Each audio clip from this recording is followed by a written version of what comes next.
Konnichiwa. இந்த வீடியோல என்ன பார்க்க போறோம்னா JLPT N4 எக்ஸாம் பத்தின கம்ப்ளீட் இன்ஃபர்மேஷன் தான் பார்க்க போறோம். Japanese Language Proficiency Test. இதுல டோட்டலா 5 லெவல் எக்ஸாம்ஸ் இருக்கு. N5 ல இருந்து N1 வரைக்கும். N5 வந்து பிகினர்ஸ் லெவல், N1 வந்து அட்வான்ஸ்டு லெவல். N5 ல வந்து என்ன செக் பண்ணுவாங்க அப்படின்னா பேசிக் ஜாப்பனீஸ் வந்து அண்டர்ஸ்டாண்ட் பண்ற எபிலிட்டி இருக்கா அப்படின்னு சொல்லி டெஸ்ட் பண்ணுவாங்க. N4ம் வந்து அதே மாதிரி தான் பேசிக் ஜாப்பனீஸ் தான் செக் பண்ணுவாங்க. ஆனா N5 விட N4ல கொஞ்சம் டிஃபிகல்ட்டி லெவல் அதிகமா இருக்கும். JLPT எக்ஸாமை பொறுத்த வரைக்கும் நம்மளோட ரீடிங் எபிலிட்டி அண்ட் லிசனிங் எபிலிட்டியை தான் டெஸ்ட் பண்ணுவாங்க.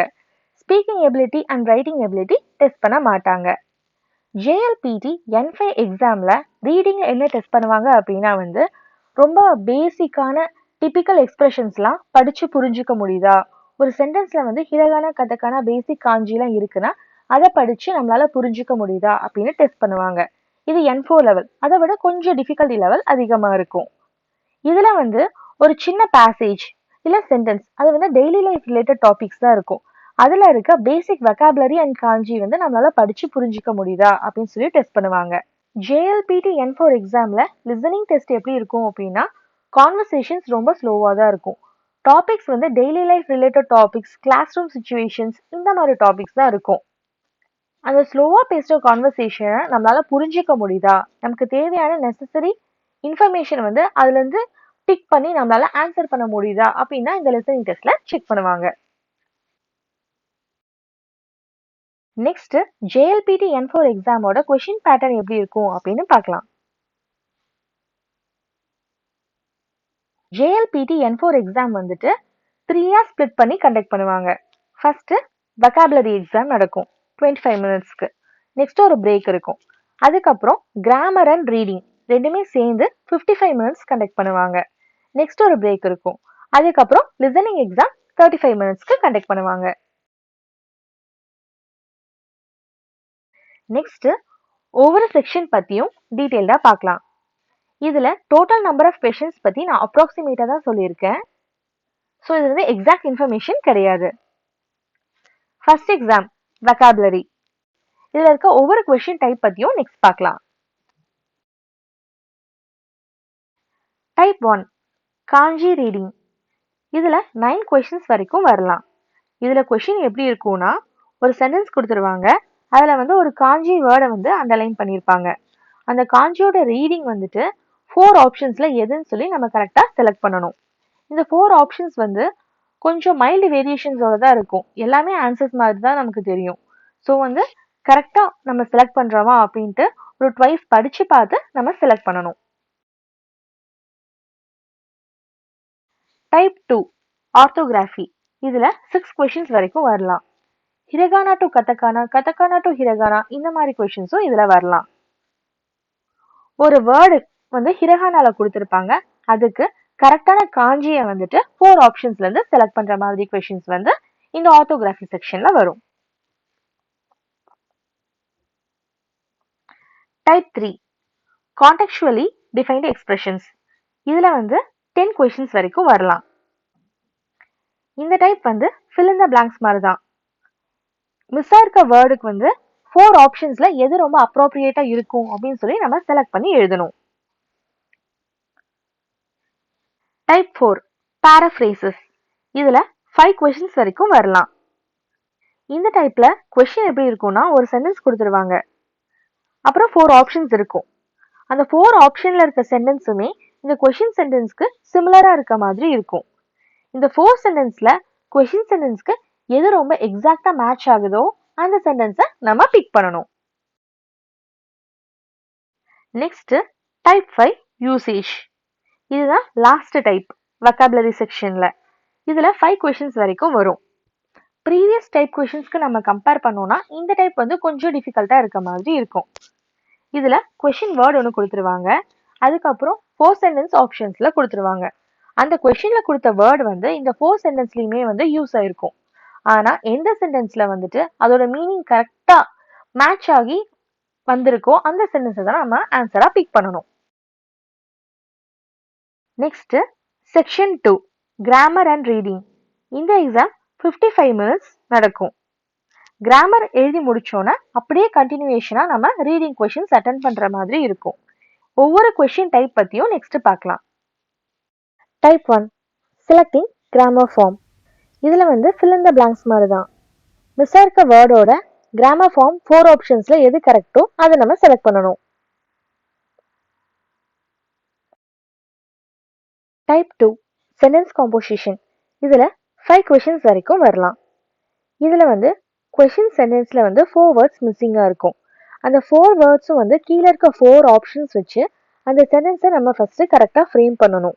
மோஸ்ட்டாக தேர்டு பிளாங்க்ல தான் ஸ்டார் கொடுத்துருப்பாங்க. ஸோ அந்த தேர்டு வேர்டு நம்ம சென்டென்ஸ் ஃப்ரேம் பண்ணும்போது என்ன வருதோ அந்த தேர்டு வேர்டை நம்ம ஆன்சராக செலக்ட் பண்ணணும். Type 3 text grammar. இதில் 5 கொஷின்ஸ் வரைக்கும் வரும். ஒரு பேராகிராஃப் கொடுத்துருப்பாங்க, அதில் ஃபியூ மிஸ்ஸிங் வேர்ட்ஸ் இருக்கும். ஒவ்வொரு மிஸ்ஸிங் வேர்டுக்குமே 4 ஆப்ஷன்ஸ் கொடுத்துருப்பாங்க. அந்த பேராகிராஃபோட ஃப்ளோக்கு ஏற்ற மாதிரி எந்த வேர்டு அங்கே எக்ஸாக்டாக ஷூட் ஆகுமோ அந்த வேர்டை நம்ம ஆன்சராக செலக்ட் பண்ணணும்.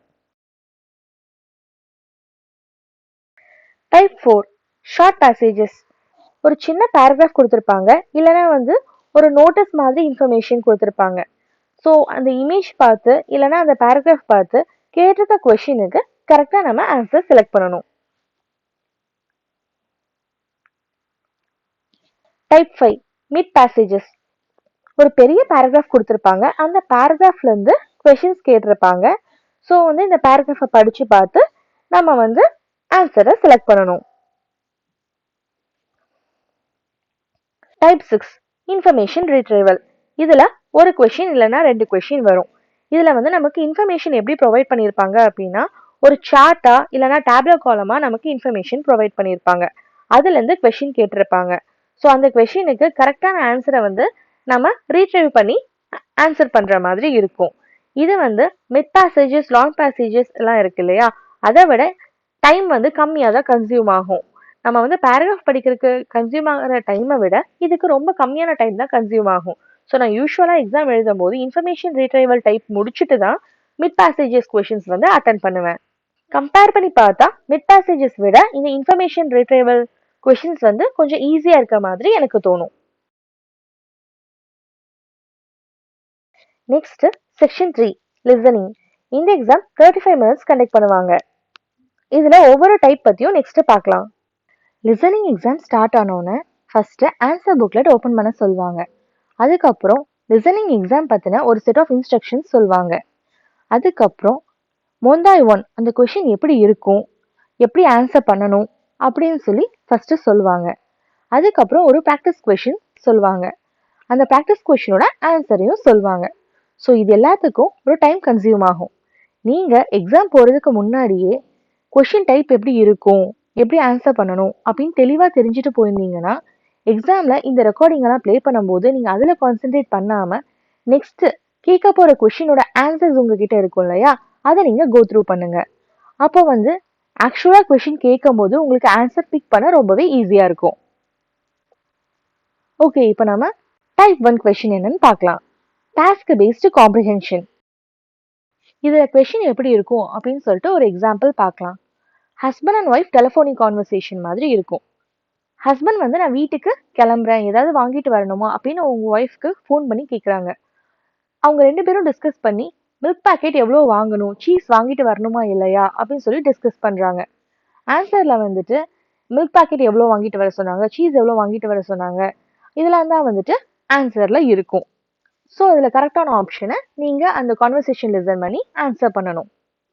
இந்த கொஷின் டைப்பில் ஃபஸ்ட்டே கொஷின் சொல்லிடுவாங்க. அதுக்கப்புறம் தான் அந்த கான்வர்சேஷன் ப்ளே பண்ணுவாங்க. அகைன் கொஷின் சொல்லுவாங்க. ஸோ நீங்கள் 2 டைமே உங்களுக்கு கொஷின் சொல்லுவாங்க. ஸோ நீங்கள் ஃபஸ்ட் டைம் மிஸ் பண்ணாலுமே திரும்ப கொஷின் சொல்லுவாங்க. ஸோ ப்ராப்ளம் இல்லை. ஃபஸ்ட் டைம் கொஷின் சொல்லும்போது அதை மைண்டில் வச்சுட்டே நீங்கள் அந்த கான்வர்சேஷன் கேட்டீங்க அப்படின்னா ஈஸியாக உங்களால் ஆன்சர் ஃபைண்ட் பண்ண முடியும். Type 2 key points. இதுலேயும் ஃபஸ்ட்டு கொஷின் சொல்லிடுவாங்க. அதுக்கப்புறம் ஆப்ஷன்ஸ் படிக்கிறதுக்கு நமக்கு ஒரு சின்ன டைம் இருக்கும். அதுக்கப்புறம் தான் கான்வர்சேஷன் இருக்கும். அந்த கான்வர்சேஷனில் ஆப்ஷன்ஸில் இருக்க 4 விஷயத்தை பற்றியுமே பேசியிருப்பாங்க. ஸோ நம்ம கொஷின் கரெக்டாக லிசன் பண்ணி அதை மைண்டில் வச்சு நம்ம இந்த கான்வர்சேஷன் கேட்டால் தான் எது கரெக்டான ஆப்ஷன் அப்படின்னு நம்மளால் செலக்ட் பண்ண முடியும். இதில் இருக்க ப்ராக்டிஸ் கொஷினை நம்ம இப்போ எக்ஸாம்பிளாக பார்க்கலாம். ஒரு ஃப்ரெண்ட் இன்னொரு ஃப்ரெண்டு கிட்ட நான் வீடு ஷிஃப்ட் பண்ண போகிறேன், எனக்கு ஹெல்ப் பண்ணுறியா அப்படின்னு சொல்லி கேட்குறாங்க. அதுக்கு அவங்க ஃப்ரெண்ட் வந்துட்டு ஏன் ரூம் ரொம்ப சின்னதாக இருக்கா அப்படின்னு சொல்லி கேட்குறாங்க. அதுக்கு வந்துட்டு ஷிஃப்ட் பண்ண போகிற ஃப்ரெண்ட் என்ன சொல்கிறாங்கன்னா, இல்லை ரூம் வந்துட்டு பெருசாக தான் இருக்குது, இந்த பிளேஸும் ரொம்ப கன்வீனியண்ட்டாக இருக்குது, நெய்பர்ஸ் வந்து எனக்கு ஃப்ரெண்ட்ஸாகவும் நிறைய பேர் கிடைச்சிட்டாங்க, ஆனால் இந்த பில்டிங் தான் ரொம்ப பழசாக இருக்குது அப்படின்னு சொல்லி சொல்கிறாங்க.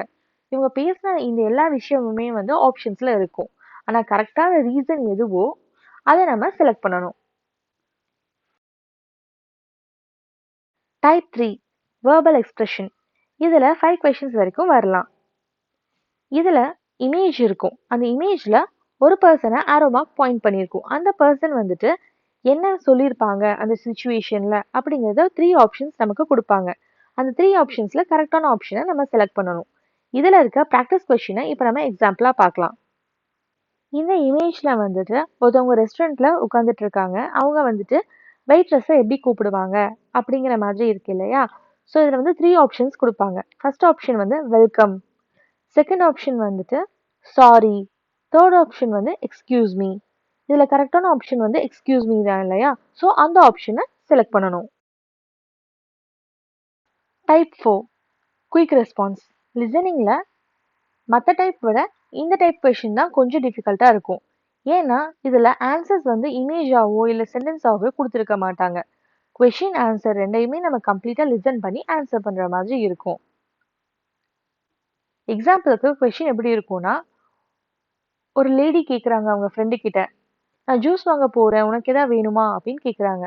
அதுக்கு அவங்க ஃப்ரெண்ட் வந்துட்டு சொல்கிற மாதிரி 3 ஆப்ஷன்ஸ் இருக்கும். அதில் கரெக்டான ஆப்ஷனை நம்ம செலக்ட் பண்ணணும். ஃபர்ஸ்ட் ஆப்ஷன், ஓ ஓகே. செகண்ட் ஆப்ஷன், ஓ டேஸ்ட்டாக இருக்கும் போலையே. தேர்ட் ஆப்ஷன், எனக்கு காஃபி வாங்கிட்டு வா அப்படின்னு சொல்கிறாங்க. ஸோ இதில் வந்து ஆப்வியஸாக ஆன்சர் வந்து தேர்ட் ஆப்ஷன், எனக்கு காஃபி வாங்கிட்டு வா அப்படிங்கிறது தான்.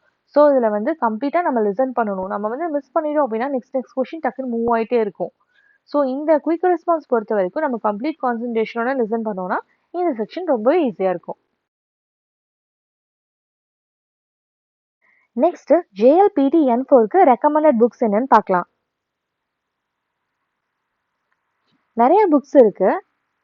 நான் வந்து நிஹோங்கோ சோமத்தோமே புக் வந்து காஞ்சி அண்ட் வொகாபுலரிக்கு ஒரு புக் இருக்கு. Grammar, reading comprehension, listening comprehension இதுக்கு சிடியோடு சேர்ந்து ஒரு புக் இருக்கு. ஸோ நான் வந்து இங்கே நிஹோங்கோ சோமத்தோமே புக் ஃபாலோ பண்ணலாம் அப்படின்னு சொல்லி போட்டிருக்கேன். சப்போஸ் நீங்கள் வந்துட்டு வேற ஏதாவது புக் ஃபாலோ பண்ணி அது உங்களுக்கு யூஸ்ஃபுல்லாக இருந்ததுன்னா கமெண்ட்ஸில் சொல்லுங்கள். வேற யாருக்காவது அது கண்டிப்பாக யூஸ்ஃபுல்லாக இருக்கும். நெக்ஸ்ட் JLPT N4 எக்ஸாமோட செக்ஷன் வைஸ் ஸ்கோர் எவ்வளோன்னு பார்க்கலாம். Section 1 vocabulary, section 2 grammar and reading இது மூணுமே கம்பைன் ஆகி 120 பாயிண்ட்ஸ்க்கு எழுதணும். செக்ஷன் 3 listening அது மட்டும் தனியாக 60 பாயிண்ட்ஸ்க்கு எழுதணும். இது எல்லாமே கம்பைன் ஆகி டோட்டலாக JLPT N4 எக்ஸாம் 180 பாயிண்ட்ஸ்க்கு எழுதணும். Next JLPT N4 exam pass ஆக என்ன கிரைட்டீரியா அப்படின்னு பார்க்கலாம். First section vocabulary, second section grammar and reading இது ரெண்டு எக்ஸாமுமே கம்பைன் ஆகி நம்ம 120க்கு எழுதுவோம்னு சொன்னேன் இல்லையா? அதில் ரெண்டுமே சேர்ந்து நம்ம 38 பாயிண்ட்ஸ் ஸ்கோர் பண்ணணும். நெக்ஸ்ட் செகண்ட் கிரைட்டீரியா, லிசனிங் எக்ஸாமில் 60 பாயிண்ட்டுக்கு நம்ம 19 பாயிண்ட்ஸ் ஸ்கோர் பண்ணணும். தேர்டு கிரைட்டீரியா, இந்த எக்ஸாமுக்கு ஓவராலாக நம்ம 180 பாயிண்ட்ஸ்க்கு எழுதுவோம் இல்லையா? அதில் 90 ஸ்கோர் பண்ணணும். சப்போஸ் இந்த 3 கிரைட்டீரியாவில் ஏதோ ஒன்று நம்மளால் மேட்ச் பண்ண முடியல அப்படின்னாலுமே எக்ஸாம் ஃபெயில் ஆயிடுவோம். ஃபார் எக்ஸாம்பிள், நான் லிசனிங்கில் 50க்கு மேலே ஸ்கோர் பண்ணிட்டேன். ஓவரால் ஸ்கோரில் வந்துட்டு 180க்கு நான் 90க்கு மேலே ஸ்கோர் பண்ணிட்டேன். ஆனால் vocabulary, grammar, reading செக்ஷனில் நான் வந்துட்டு 37 தான் எடுத்திருக்கேன் அப்படின்னா எக்ஸாம் ஃபெயில் தான். இந்த வீடியோவில் நம்ம N4 எக்ஸாம் பற்றின கம்ப்ளீட் இன்ஃபர்மேஷன் பார்த்தோம். உங்களுக்கு இதில் ஏதாவது டவுட்ஸ் இருந்தது அப்படின்னா கமெண்ட்ஸில் கேளுங்க. தேங்க்யூ. அரிகத்தோ கோசைமாஷிட்டா.